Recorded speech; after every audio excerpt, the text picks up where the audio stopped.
Queridos, eu quero compartilhar uma palavra com vocês que já está projetada na tela. Qual é o meu chamado? Pergunte para você mesmo. Isso pode parecer retórico, não vou pedir para você olhar para o teu irmão do lado, mas pergunte para você mesmo: qual é o meu chamado? Quantas pessoas que eu encontro, que às vezes vêm conversar comigo em aconselhamento e falam: pastor, eu preciso de saber qual que é o meu chamado. Vocês já passaram por essa situação, já escutaram essa pergunta? Mas quando você se olha no espelho e se pergunta qual é o seu chamado, você tem uma resposta. Essa palavra de hoje, ela tem o intuito de trazer direção, de trazer significado para a vida de vocês. E para a minha vida também, para a vida da minha família que está aqui. Eu quero dizer que o chamado, ele é tão poderoso que ele é capaz de mudar a sua história. Ele é capaz de te arrancar do lugar que você estava, que você já esteve, e te levar para um lugar altaneiro onde Deus te quer.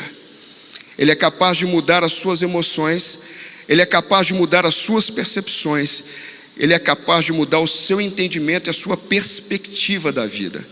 Perspectiva nada mais é do que a vista a partir de um ponto. Mas quando o seu chamado te encontra e você também o encontra, Deus te leva para outras posições, onde você poderá ver todas as situações que você vive por uma ótica diferente. O chamado é poderoso a esse ponto, mas eu quero fazer uma contextualização para vocês. Eu vou falar de várias coisas que aparentemente pode parecer que não existe conexão com o que eu vou falar sobre chamado, mas eu vou falar do que está acontecendo com as nossas vidas. Eu gostaria que você prestasse bastante atenção. Questão da idade, eu preciso, não tem jeito, eu forço, mas eu tenho que me ceder. Aleluia, quem está comigo? Amém. Muitas pessoas, queridos, estão vivendo a vida sem significado e sem sentido, né? A alma das pessoas está gritando e procurando direção e procurando significado. Nós percebemos nesse tempo que os índices de depressão, de doenças autoimunes, cânceres, doenças psicossomáticas, doenças pneumossomáticas que vêm da origem do espírito estão aumentando e aumentando significativamente. Esse tempo que nós vivemos especificamente nessa geração, nesse ano de 2020, é um tempo novo com uma dinâmica jamais vista. Na verdade, nem parece dinâmica, parece paralisação total, né? Mas as pessoas, apesar de estarem paradas, apesar de estarem isoladas, separadas socialmente, elas continuam andando aceleradas e sempre correndo muito. Às vezes eu encontro as pessoas e elas falam assim: como é que você está? Na correria de sempre. Eu falei: e o lockdown? E o distanciamento social? Não está todo mundo em casa? Não é hashtag fica em casa? Como é que você está na correria? Na verdade, as pessoas não entendiam que podiam correr mais do que já estavam correndo, estando presas dentro de casa. O que tem acontecido é que as 24 horas do dia, elas não são suficientes para nós darmos conta de tudo que nós precisamos de fazer. E nós vivemos com a sensação de que ficou algo para amanhã. Quem é que está comigo? Quem é que está entendendo? Quem é que está vivendo? Aleluia, estou falando para as pessoas certas então. Obrigado, Senhor. Essa mensagem está sendo pregada no lugar certo. Muitas vezes as pessoas vão se perguntar: qual é a minha missão na terra? O que é que eu estou fazendo aqui? Quantas pessoas hoje não sabem a resposta daquilo que seria básico, daquilo que seria normal se saber, e elas não sabem responder nem o motivo pelo qual estão aqui? Eu não vou perguntar se você está comigo agora, mas eu sei que essa pergunta pode ter passado no teu coração. SPA não é o lugar de você fazer tratamento de beleza.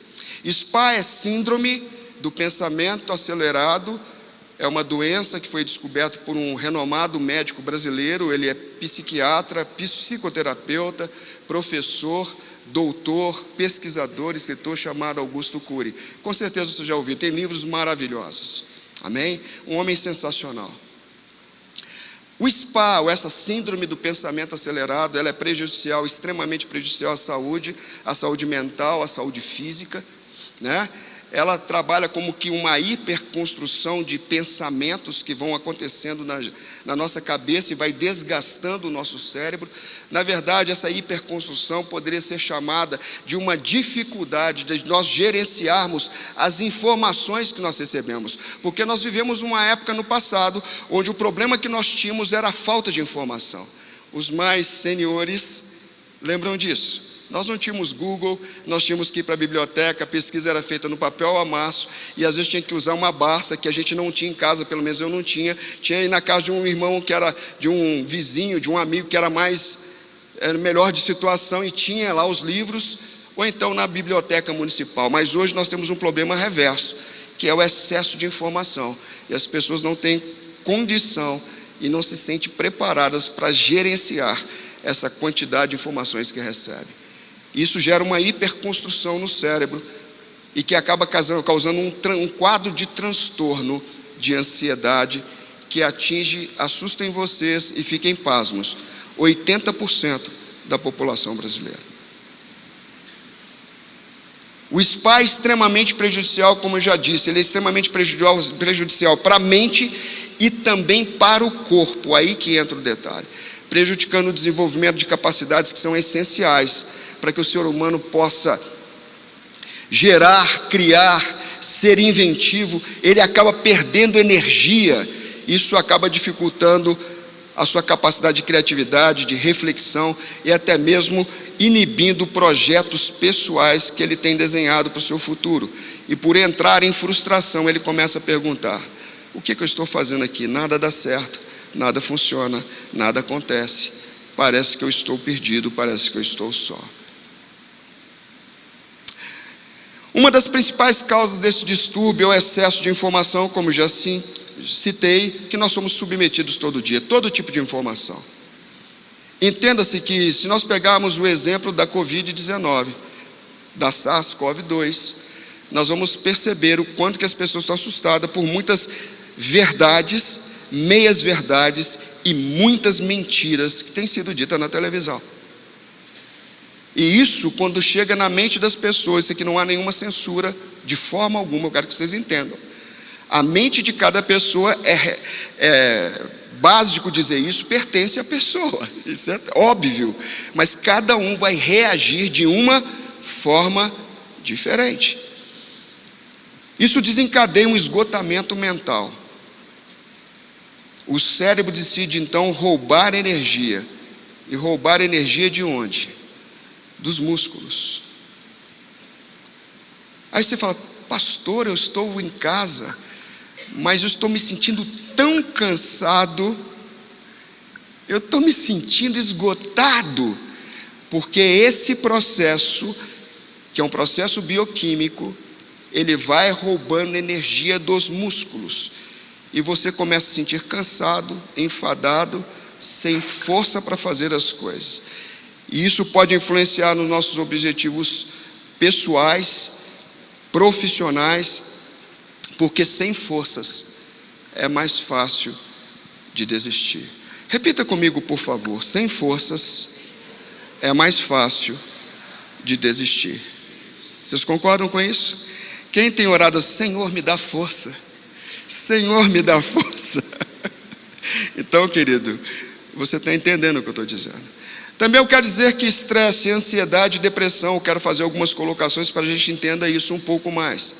A depressão é um transtorno de humor, que é muito marcada por uma sensação intensa, extrema de tristeza. Ele é reconhecido como uma das causas, ou também os transtornos mentais, são os transtornos da alma, são responsáveis por 97% dos suicídios. Segundo a OMS, que já foi muito acreditada, hoje ficou meio em cima do muro, nos últimos 10 anos as taxas de depressão mundial cresceram em torno de 18,4%, que representam 4,4% da população mundial, que significa apenas 322 milhões de pessoas. No Brasil, essa taxa, esse percentual é de 5,8%. E representa 12,8 milhões de pessoas dentro de uma população gigantesca que o Brasil tem, de 211 milhões e 800 mil pessoas, segundo o IBGE, do último levantamento. Esse 5,8% de depressão no Brasil, ele é o maior índice do continente latino-americano. No caso da ansiedade, o Brasil lidera também com 9,3%, que são 19,7 milhões de pessoas. Só para a gente fazer uma brincadeira aqui, para vocês entenderem, eu tenho uma lista aqui dos países mais renomados aqui na questão de população. Eu vou pegar aqui esse número de 19 milhões e meio de pessoas. Ele é maior que a população toda do Chile, é maior que a população da Guatemala, é maior que a população do Equador, da Bolívia, é maior do que a população, é quase a população do Haiti, de Cuba somados, é maior do que a população da República Dominicana e Honduras, e eu poderia citar inúmeros países aqui, que somados as suas populações não chegariam ao número de 19,5 milhões de pessoas afetadas pela ansiedade só no Brasil. Os números são alarmantes. A ansiedade, ela engloba efeitos como fobia, medos, transtorno obsessivo compulsivo, que é chamado de TOC, o estresse pós-traumático, síndrome de pânico. As mulheres sofrem mais. Eu não sei se porque as mulheres são multifunção. Amém, mulheres? As mulheres estão ligadas no 480, né? Não é 320, é 480. E faz 10 coisas ao mesmo tempo. Homem sofre menos, vocês já entenderam por quê? Que é o contrário. Caixinha do vazio, uma coisa de cada vez. Fica aí a lição, hashtag fica a dica. As mulheres sofrem mais e cerca de 7,7% das mulheres estão ansiosas e 5,1%, estou falando da população, estão deprimidas. Entre os homens, esse número cai para as duas situações, para 3,6%. O estresse é uma coisa que nós vivemos todo dia, porque nós estamos expostos a todo o tempo. Mas muitas pessoas não entendem que o estresse, ou estresse do inglês, é uma reação do organismo, é uma reação natural. Ela não é tratada como uma doença, é uma reação natural do organismo, que ele nos prepara para nos posicionarmos diante de situações de perigo ou de ameaça. Você se sente ameaçado com a situação do Covid? Sim ou não? O seu corpo está sob efeito de estresse. Você está entendendo o que eu quero dizer? Esse mecanismo, ele acende dentro de nós um alarme e provoca reações físico-químicas, ou as reações físicas e emocionais, né, que você vai se posicionar, né? O estresse é uma reação, uma atitude biológica necessária para a adaptação de situações novas. Isso foi tirado da Biblioteca Virtual de Saúde do Ministério de Saúde, BVS-MS. Está lá, público, todo mundo pode consultar. Então isso é uma coisa que nós vivemos no dia a dia. Mas eu quero falar de vocês de alguns sintomas.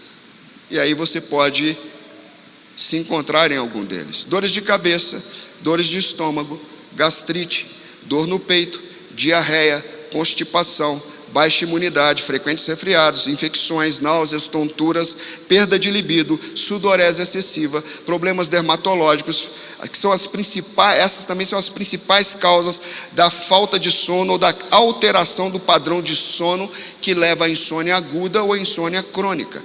Isso pode evoluir para uma pressão alta, pode evoluir para a obesidade, para doenças cardiovasculares, ou uma coisinha chamada mioquímia das pálpebras. Sabe o que é isso?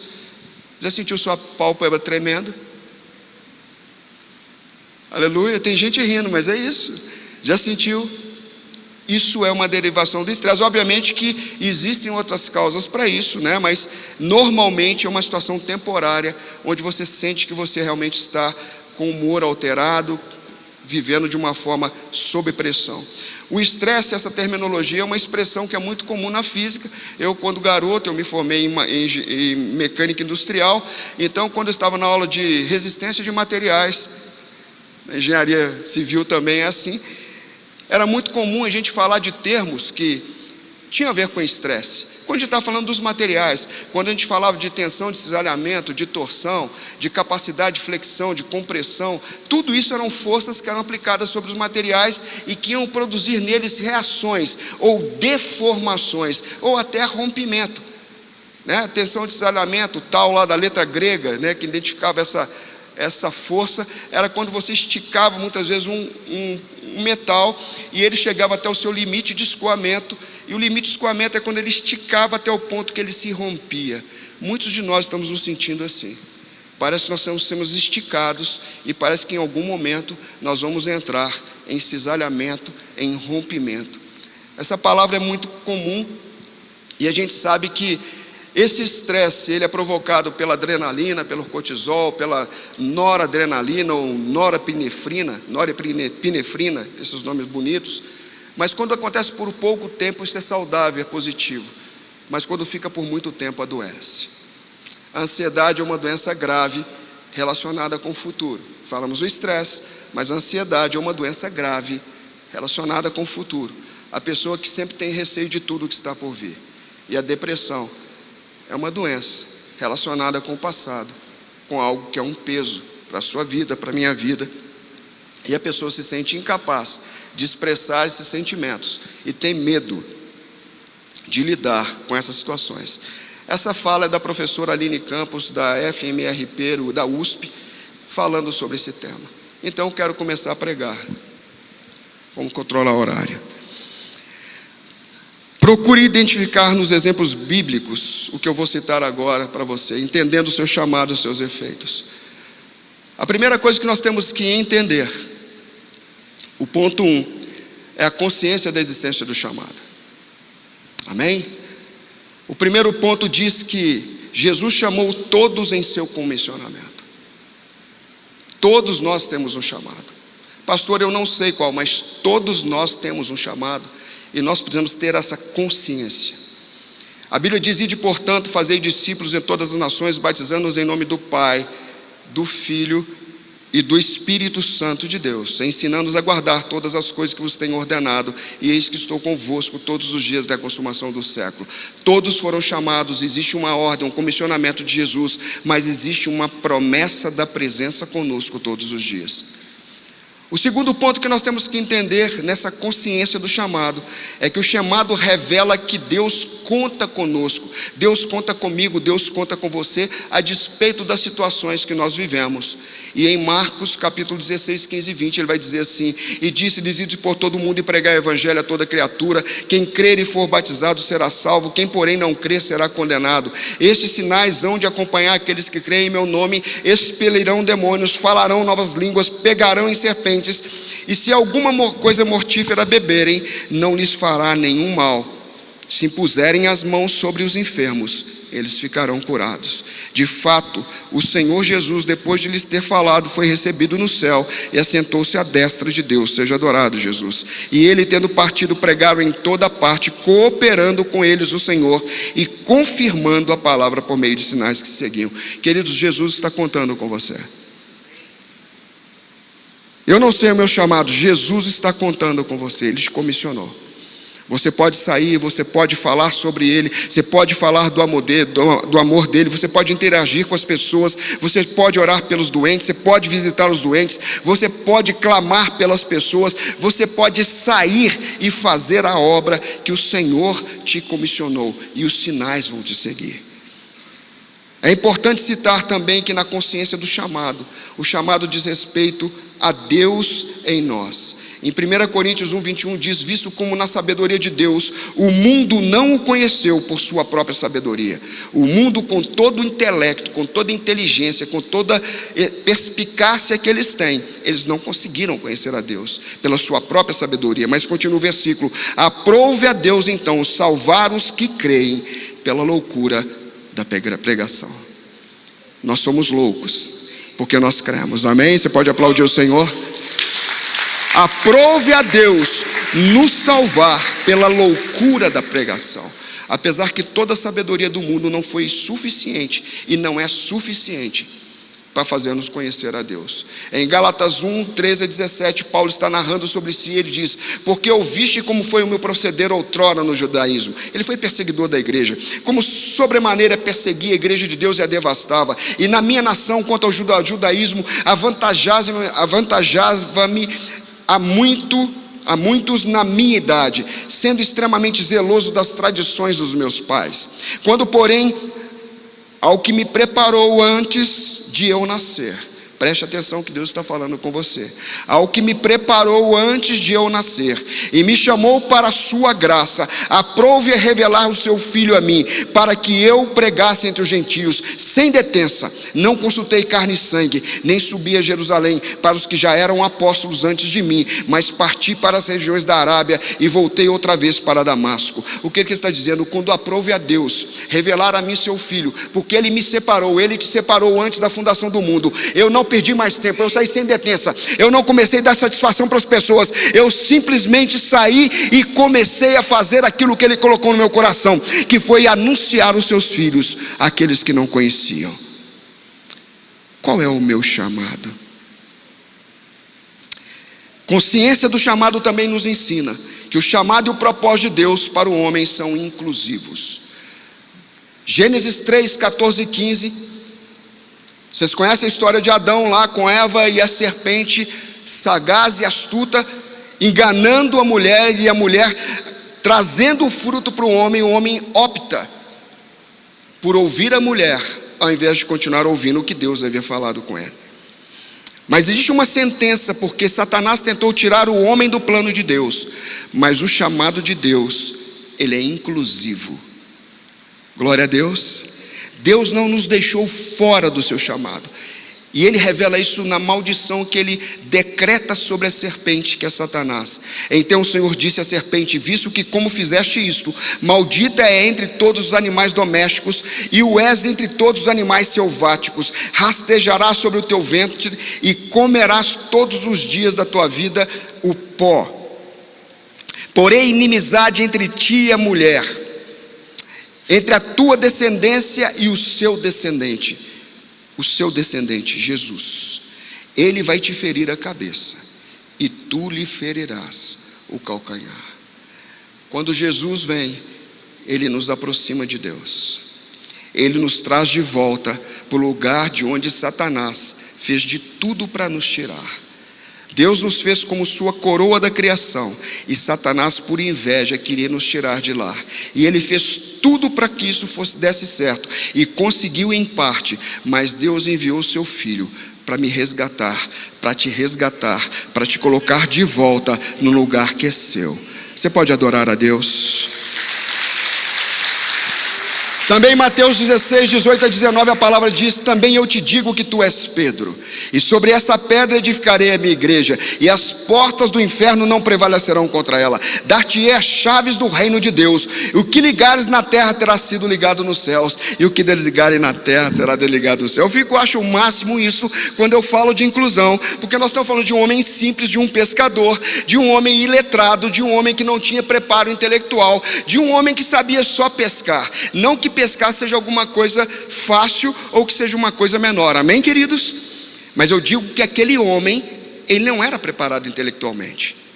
Nós sabemos que o anticristo está por se manifestar, e com certeza ele será um homem intelectual, um homem com influência, um homem com preparo, um homem com notoriedade, um homem reconhecido por todos, e por isso muitos vão dizer: esse é o homem que tem que dirigir o planeta, que tem que dirigir a terra. Vocês estão me entendendo? Só que Deus escolheu um improvável. Deus escolheu Pedro. Ele não era notório, ele não era intelectual, ele não sabia muita coisa, ele não tinha influência, mas Deus o chamou e disse: você é Pedro, e eu vou fazer sobre esta rocha, que foi a revelação que ele recebeu de Deus, de que ele era o Cristo, eu vou estabelecer a minha igreja. E nós estamos aqui. Qual é o meu chamado?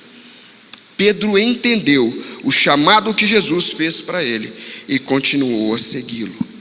O segundo ponto que eu quero compartilhar com vocês é que o chamado, ele produz transformação. Por que o chamado produz transformação? Continue pensando qual é o meu chamado e reflita sobre o que eu vou dizer. O chamado traz propósito. Eu disse no início que as pessoas estão procurando significado, estão procurando direção. O chamado traz propósito. Em Mateus 4, 18 a 22, a Bíblia diz que Jesus, caminhando junto ao mar da Galileia, viu 2 irmãos, Simão, chamado Pedro, e André, que lançavam as redes ao mar, porque eram pescadores. E disse-lhes: vinde após mim, e eu vos farei pescadores de homens.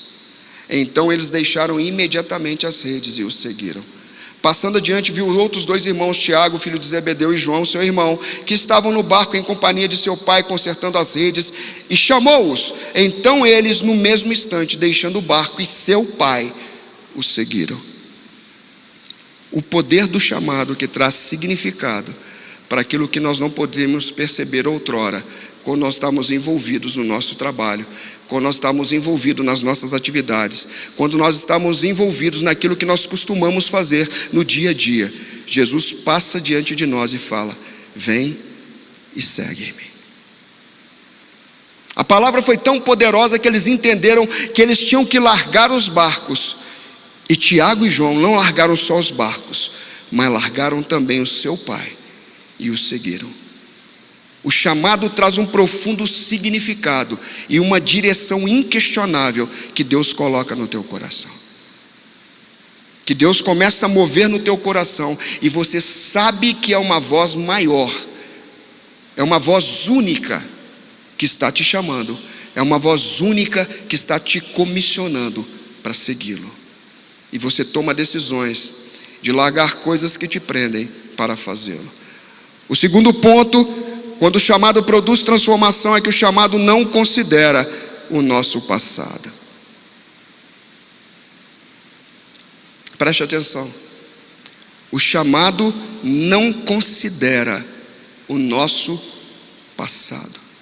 Não importa quem você foi, não importa quem você era, não importa de onde você veio, o que importa é onde o chamado te coloca. Todos nós aqui temos histórias bonitas, histórias tristes, partes vergonhosas, partes que nós não queremos contar para ninguém, que nós queremos deixar escondida, guardada numa caixa preta, que até nos fazem sofrer, que podem nos intimidar, que podem nos ridicularizar. E muitas vezes nós vivemos presos ao passado. Mas eu quero dizer que o chamado não considera o passado. Lucas 19, 5-9 diz assim: quando Jesus chegou àquele lugar, olhando para cima, disse-lhe: Zaqueu, desce depressa, pois me convém ficar hoje em tua casa. E ele desceu com toda a pressa e recebeu com alegria. Todos os que viram murmuraram, dizendo que ele se hospedara com um homem pecador. Todo mundo sabia da reputação de Zaqueu, mas os homens só conseguem ver a aparência, os homens só conseguem ver o exterior. Jesus estava indo para Jerusalém para ser morto. Ele passava pela última vez por Jericó. Olha que tremendo. A última vez que Jesus ia passar, e Zaqueu ficou sabendo que Jesus ia passar por ali. Ele falou: eu preciso vê-lo. Mas ele não sabia que era a última vez, ele não sabia que era a última chance, mas ele sentiu no coração: eu preciso vê-lo. E ele começa a fazer de tudo, e sobe numa árvore. Ele teve que enfrentar a multidão que o ridicularizava, que era agressiva com ele, que o odiava. Ele viver publicamente talvez fosse um risco de vida, um risco de morte, na verdade. Mas ele sai, sobe naquele sicômoro, naquela árvore brava, de figueira brava. E quando Jesus passa, Jesus olha. Será que alguém contou para Jesus que aquele era Zaqueu? Com aquela fama que todo mundo sabia, com aquele passado odioso. Jesus vira para ele e fala: Zaqueu, desce daí, eu quero ficar na tua casa. Será que você era como Zaqueu? O chamado de Jesus fala para você: desce daí, sai daí, que eu quero ficar na tua casa. E a Bíblia diz que Zaqueu desceu correndo, desceu alegre, mesmo com os outros murmurando, mesmo com os outros criticando. Pau que nasce torto, morre torto. Mentira. Esse aí não tem jeito. Mentira. O quê? Fulano agora é santinho? Só acredito vendo. Então venha ver. As pessoas murmuravam falando de Zaqueu, mas ele se levantou ao hospedar Jesus na sua casa, e a Bíblia continua dizendo: entre mentes Zaqueu se levantou e disse ao Senhor: Senhor, resolvo dar aos pobres. Eu tomo uma decisão, eu resolvo, porque a tua presença, o teu chamado fez isso em mim. Eu resolvo dar aos pobres metade dos meus bens, e se em alguma coisa eu tenho defraudado alguém, eu restituo 4 vezes mais. Então Jesus declarou para a vida dele e disse: hoje houve salvação nesta casa, porque este também é filho de Abraão. Eu não sei como é o teu passado, como foi o teu passado, mas eu posso te garantir que o chamado de Jesus, ele é poderoso para transformar a sua história, para te arrancar deste lugar e te colocar num lugar novo, num lugar de transformação. Porque vocês imaginam agora Zaqueu saindo pela rua, devolvendo para os pobres metade do que ele roubou e pagando 4 vezes mais, de casa em casa, aqueles que ele defraudou. Eu quero saber de vocês, qual é o resultado, qual é o efeito de um chamado de Jesus na vida de um homem? Ele transforma e ele faz você passar por lugares que você jamais passaria, mas não mais para roubar, não mais para defraudar, não mais para enganar, não mais para trair, mas para restituir aquilo que um dia você tirou. Você pode adorar a Deus? O chamado promove transformação, porque ele não considera o nosso chamado. Em João 8, 10, 11, uma mulher flagrada em adultério foi levada até Jesus para ser executada, e aqueles homens usavam aquele momento de sofrimento e de dor daquela mulher, apesar de estar errada, muito errada, para poder tentar a Jesus. Esse é o cúmulo do absurdo da maldade. É você usar a dor de uma pessoa para tentar matar não somente a ela, mas para poder tentar matar o outro também. E Jesus não entrou nessa pilha, porque Jesus é sábio. Jesus não entrou no rol dos acusadores. E o chamado de Jesus para aquela mulher, um chamado totalmente diferente, produziu transformação. Depois de toda aquela cena que vocês conhecem a história, eu não vou narrar a história, o nosso tempo não nos permite. Jesus ergueu os olhos depois que eles jogaram as pedras no chão e saíram, e disse assim: erguendo Jesus e não vendo a ninguém mais além da mulher, perguntou-lhe: mulher, onde estão os teus acusadores? Onde estão aqueles que te chamaram para a morte? Onde estão aqueles que te chamaram para te executar? Onde estão aqueles que te chamaram para te expor? Onde estão aqueles que te chamaram para te ridicularizar e te humilhar? Onde estão os teus acusadores? E a mulher responde: ninguém te condenou? E a mulher responde: ninguém, Senhor. Então lhe disse Jesus: eis o chamado, nem eu tampouco te condeno. Você já sabe o que você fez errado, não preciso te dizer isso. Você ia ser morta, você sabia da sua condenação. Eu não preciso te explicar o que você fez e o custo e o ônus que traria sobre a sua vida, mas eu quero dizer que nem eu tampouco te condeno. Vai e não peques mais. Esse é o chamado. Vá e não peques mais. A sociedade vai te olhar: olha a mulher, vá e mude de vida. Vá e escolha viver de uma forma diferente, porque esses que estão te olhando e sabiam do teu passado vão começar a olhar para você e falar assim: ela mudou, ela está diferente, algo novo aconteceu no coração dela. Por que que o comportamento dela mudou? Ela era uma oferecida, era uma pessoa que andava de forma vulgar, ela mudou o jeito de andar, ela mudou o jeito de vestir, ela mudou o modo de se relacionar. Por que que ela mudou? Porque ela recebeu um chamado, e o chamado dela veio por meio do perdão, não por meio da acusação. Jesus te chamou e te perdoou. Ele não olhou para a tua vida para ficar fazendo contabilidade dos teus pecados. Você pode ter sim que acertar contas com pessoas na terra. Isso é uma outra dimensão do perdão. Essa é uma outra dimensão do ajuste que você faz no seu chamado, como Zaqueu fez, como aquela mulher fez.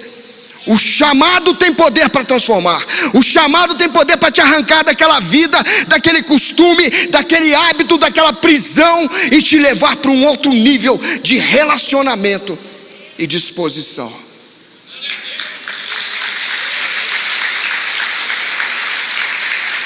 Mas o chamado também traz uma nova chance. O chamado também traz uma nova chance. João 21, de 14 a 19 diz: já era essa a terceira vez que Jesus se manifestava aos discípulos, depois de ressuscitado dentre os mortos. Eu sempre me pergunto, por que Jesus não resolveu tudo numa leva só? Porque Jesus não tem pressa, querido. Jesus, ele aproveita todas as oportunidades, e ele gasta todo o tempo necessário com os homens, para fazer com que eles entendam a dimensão do seu amor e a dimensão do seu chamado.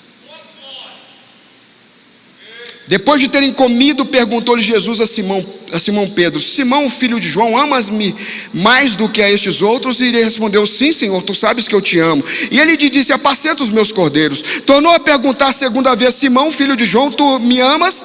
E ele respondeu: sim, Senhor, tu sabes que eu te amo. Disse-lhe Jesus: pastoreia as minhas ovelhas. Pela terceira vez Jesus lhe perguntou: Simão, filho de João, tu me amas? Pedro entristeceu-se por lhe ter dito a terceira vez: tu me amas? E respondeu-lhe: Senhor, tu sabes todas as coisas, tu sabes que eu te amo. E Jesus lhe disse: apacenta as minhas ovelhas. Em verdade te digo que quando eras mais moço, tu te cingias a ti mesmo e andavas por onde querias. Quando porém fores velho, estenderás as mãos e outro te cingirá e te levará para onde não queres. Disse isso para significar com que gênero de morte Pedro havia de glorificar a Deus. Depois de assim falar, acrescentou-lhe: segue-me. O seu nível de amor para com Deus jamais será igual ao nível de amor dele por você. Mas Deus aceita o seu nível de amor por ele. Ele conhece a sua estrutura. Não pode se dar aquilo que não se tem. Jesus conhece aquilo que você tem condição de entregar. E ele disse: eu aceito o seu amor. Tão somente cuida daqueles que são caros para mim. Cuida das minhas ovelhas. Vocês acham que Jesus estava falando das ovelhas já convertidas? Também, mas só delas. Jesus não morreu por muito mais pessoas. Vocês estão comigo? Cuide das minhas ovelhas. O seu chamado, o meu chamado, é cuidar daqueles pelos quais Jesus morreu. Mas eu não posso, eu não sei, eu não sou teólogo, eu não sou pastor. Ofereça o que você tem. Senhor, o Senhor sabe que eu te amo. O Senhor sabe em que dimensão que eu te amo. O Senhor sabe a intensidade que eu te amo. Jesus disse: eu aceito o que você tem para me entregar. Somente cuida daqueles que são caros para mim. Onde estão esses, querido? Na sua casa? Na sua escola? No seu trabalho? Dentro do metrô? Mendigando na rua? Sem teto? Morando nas comunidades ou nas antigas favelas? Pessoas sem assistência, pessoas que estão nos hospitais abandonados, nenhum visitante, nenhum parente, nos asilos, nos orfanatos. Cuida das minhas ovelhas. A única coisa que eu peço para você: vem e segue-me. O chamado produz transformação porque ele traz uma nova chance para você e para mim. O chamado, quando ele disse à mulher que estava com o cântaro na beira do poço de Samaria, e aquela mulher disse que tinha 5 maridos, e Jesus disse: pois é, você disse bem, você teve 5 maridos, mas o que você tem agora não é teu marido. Ela entende que Jesus é um profeta, ela começa a conversar com Jesus. Jesus falando com uma mulher samaritana sozinho na beira de um poço ao meio-dia, trocando uma conversa e revelando para ela parte da sua vida, parte do seu passado, parte do seu dilema. Mas quando ele entrega para ela a palavra e ele se revela como Cristo, ele diz assim em João 4, 28, 30. Quanto à mulher que estava falando com Jesus, ela deixou o seu cântaro, foi à cidade e disse àqueles homens: vinde comigo e vede um homem que me disse tudo quanto tenho feito. Será este porventura o Cristo? Saíram, pois, da cidade e vieram ter com ele. Ela saiu para pastorear as ovelhas. Ela saiu para cuidar daqueles que eram caros. Ela saiu para falar dentro da cidade de Sicar, que era uma cidade samaritana, que não conversava com judeus, que ela encontrou um homem que era judeu e que revelou tudo o que havia na vida dela. Porventura não será ele o Cristo? Eu fico imaginando você, eu, indo na casa de uma pessoa que não quer saber de igreja, que não quer saber de religião, e você começa a dizer: olha, eu fui na igreja e eu recebi uma palavra, e eu entreguei meu coração para Jesus, e eu ouvi aquele culto e parecia que aquele pastor estava falando para mim, parecia que ele estava me contando a minha vida toda, e eu entendi que a palavra era comigo, vem correndo que eu vou te levar lá, porque será que este lugar não é o lugar onde eles estão manifestando a presença de Cristo? Qual é o meu chamado? Qual é o seu chamado? O chamado produz transformação no item 2.4, porque o chamado traz significado à vida, ele faz de nós testemunhas. Eu vou ler rapidamente na sequência: Atos 1:8, 2:32, 3:14 a 16, para a gente dar ritmo a esse tempo que ainda nos resta. Mas recebereis poder ao descer sobre vós o Espírito Santo, sereis minhas testemunhas, tanto em Jerusalém, como em toda a Judéia, Samaria, até os confins da terra.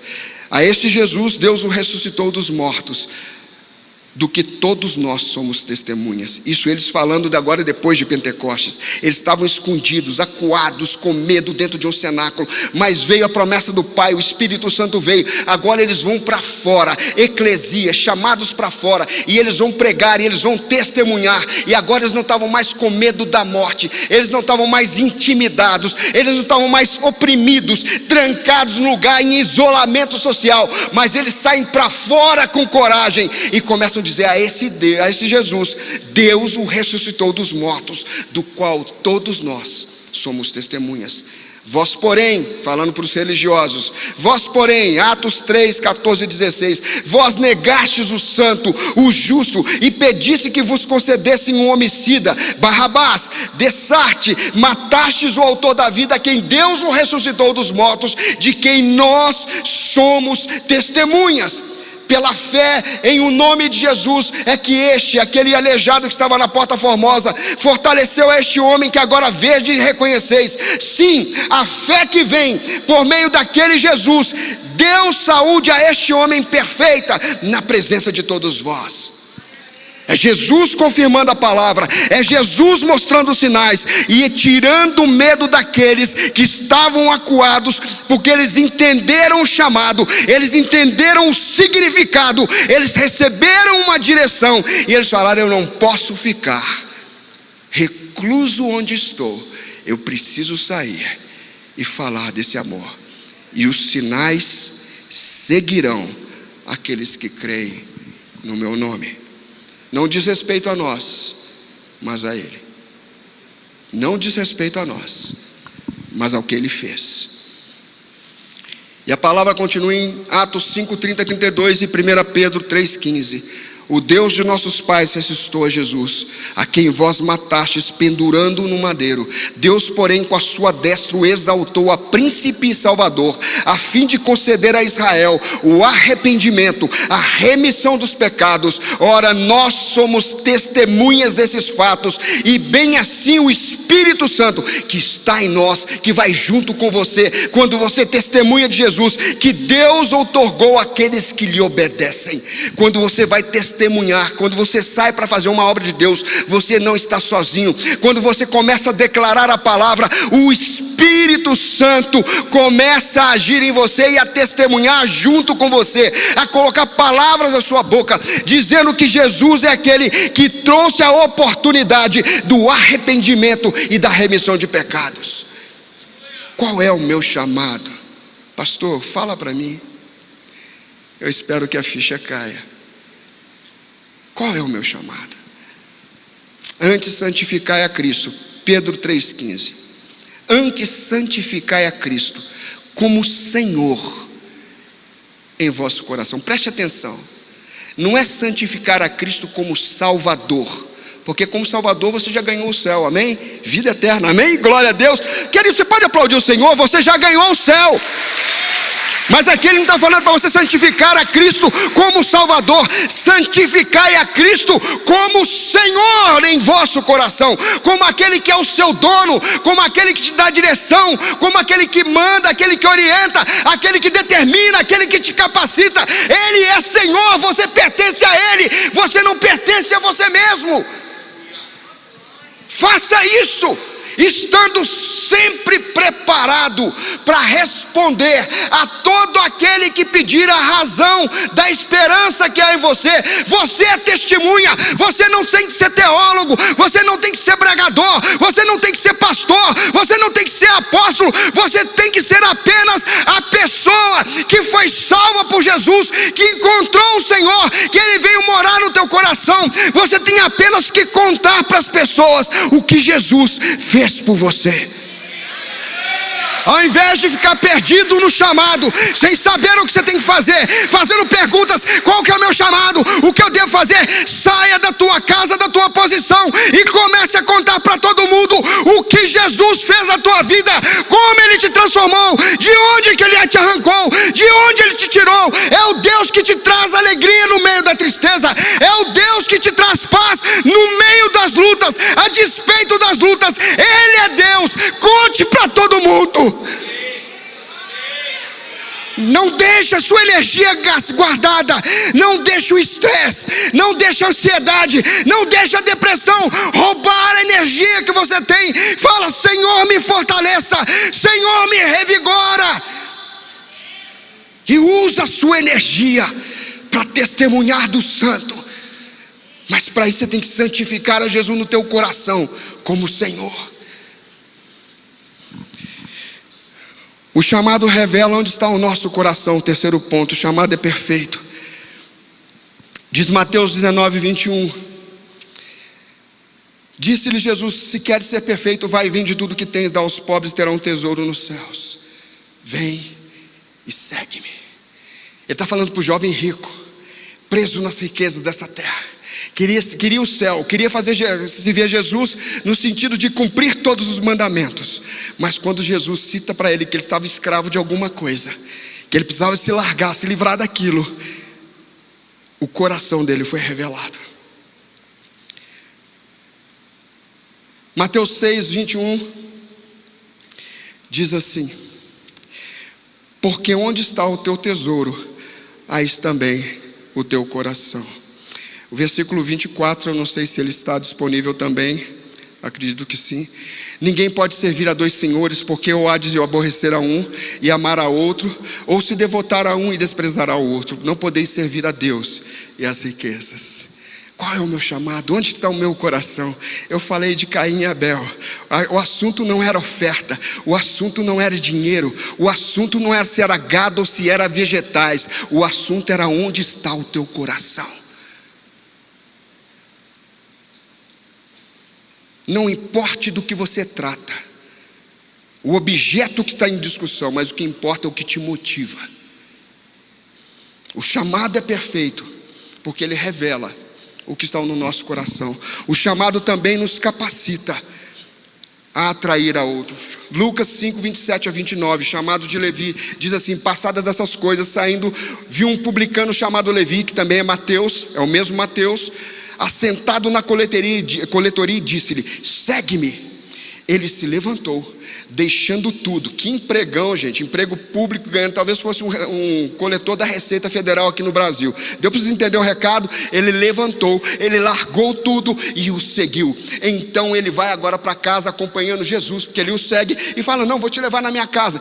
E Levi deu um lauto, um grande banquete em sua casa, e numerosos publicanos, outros que estavam com ele à mesa. Significa que quando você é resgatado e você leva Jesus para a tua casa e coloca sentado à mesa, você toma agora a capacidade de atrair pessoas que andavam como você, que eram como você, que praticavam as coisas que você praticava. Sabe aquela equipe lá do Happy Hour?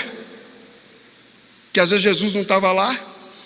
Agora você pode voltar lá e falar assim: olha, eu estou seguindo a Jesus, vem comigo, vem para minha casa. E a turma do Happy Hour está toda lá na igreja com você. A turma do trabalho está toda na igreja com você.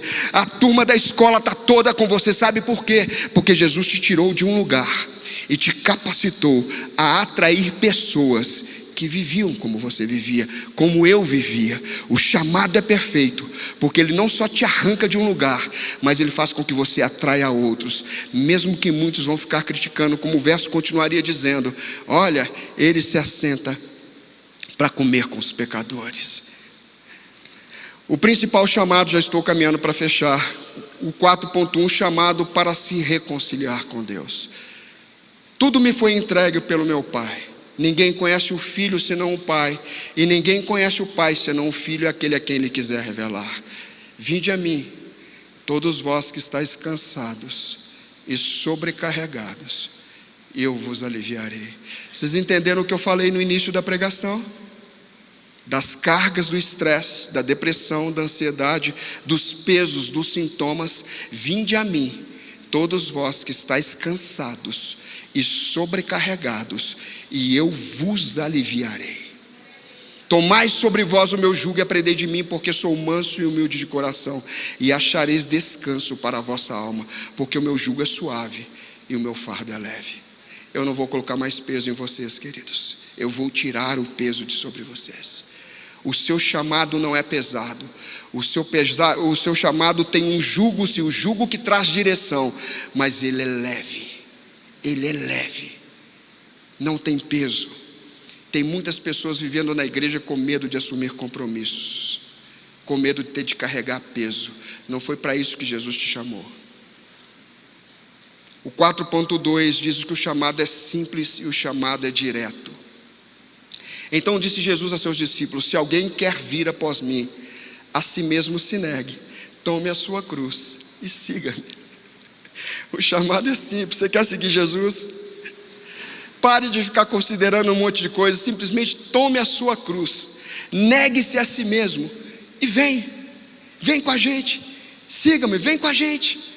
Larga o que você está pensando, os pensamentos que te prendem, as considerações do passado. Simplesmente tome a sua cruz, tome as suas próprias responsabilidades e venha, me segue. E ele disse: se alguém me serve, siga-me. Se você diz que serve a Jesus, siga-o. E onde eu estou, ali estará também o meu servo. Jesus não te deixa. No lugar que ele estiver, você vai estar. No lugar que você estiver, ele também vai estar. E se alguém me servir, se alguém entender o seu chamado, depois de tudo que eu falei, o Pai o honrará. Qual é o meu chamado?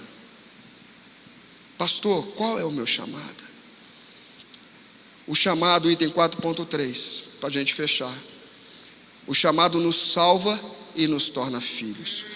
Romanos 10, 9 e 10, Atos 4, 12, João 3, 16 e 17 e João 1, 12. Eu vou ler na sequência para vocês. Se com a tua boca confessares ao Senhor Jesus e em teu coração creres que Deus o ressuscitou dos mortos, serás salvo.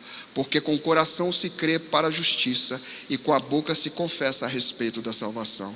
Atos 4,12, e não há salvação em nenhum outro, porque debaixo do céu não existe nenhum outro nome dado entre os homens pelos quais devamos ser salvos.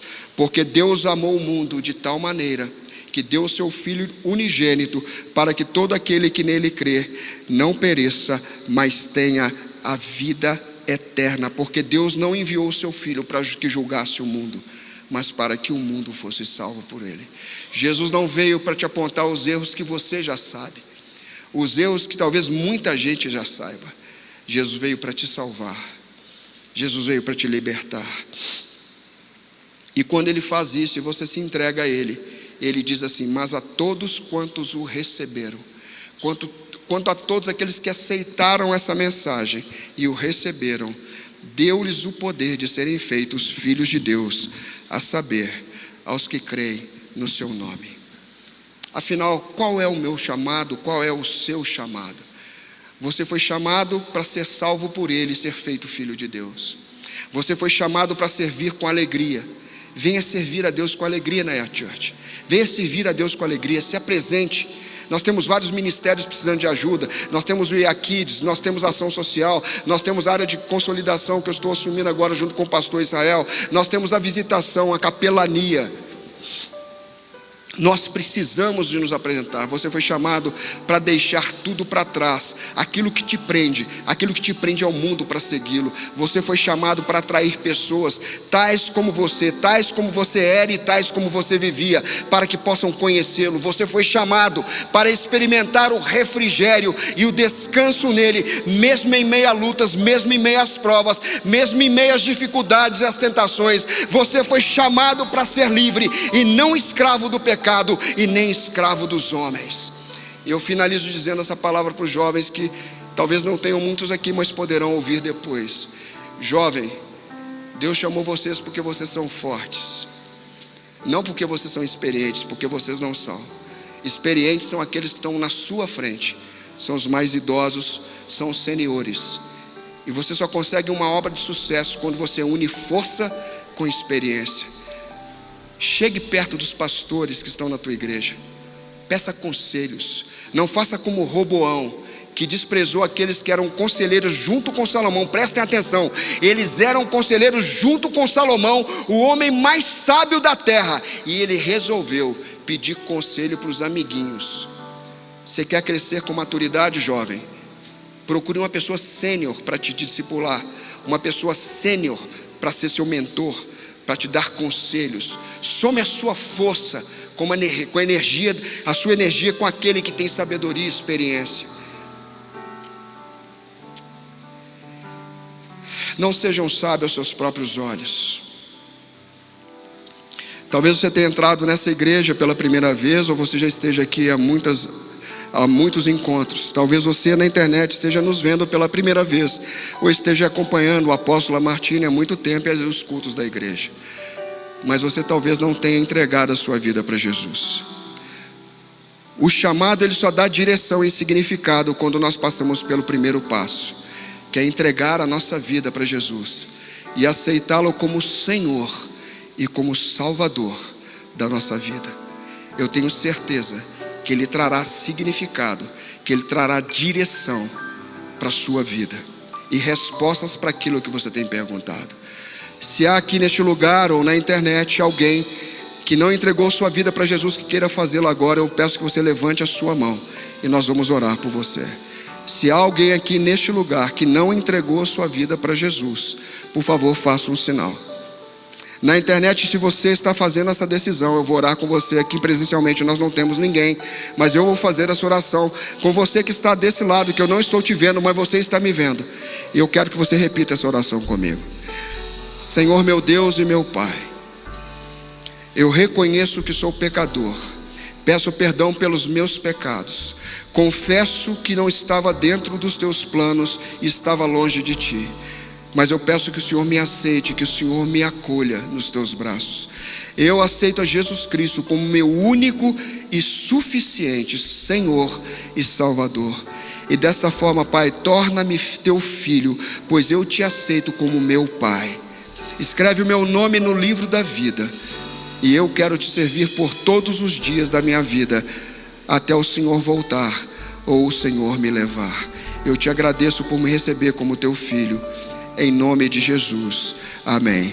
Se você fez essa oração, tem um QR Code na tela, você pode lê-lo com seu celular, tem um número de celular, você mande uma mensagem para nós da Igreja Yah Church. Nós queremos te conhecer, nós queremos entrar em contato, e quero já te parabenizar pela sua decisão. Que Deus te abençoe. Se você quer servir a Deus, diga isso no seu coração. Eu vou orar e vou encerrar o culto, mas eu espero que essa palavra fique no teu coração e promova uma decisão na direção dele. Pai, recebe os teus filhos nas tuas mãos. Todos aqueles que estão dizendo no teu coração: Pai, eu quero. Pai, eu entendi qual é o meu chamado. Eu quero te seguir. Ajuda-me, Senhor, capacita-me e faça-me ser testemunha do teu nome do teu amor.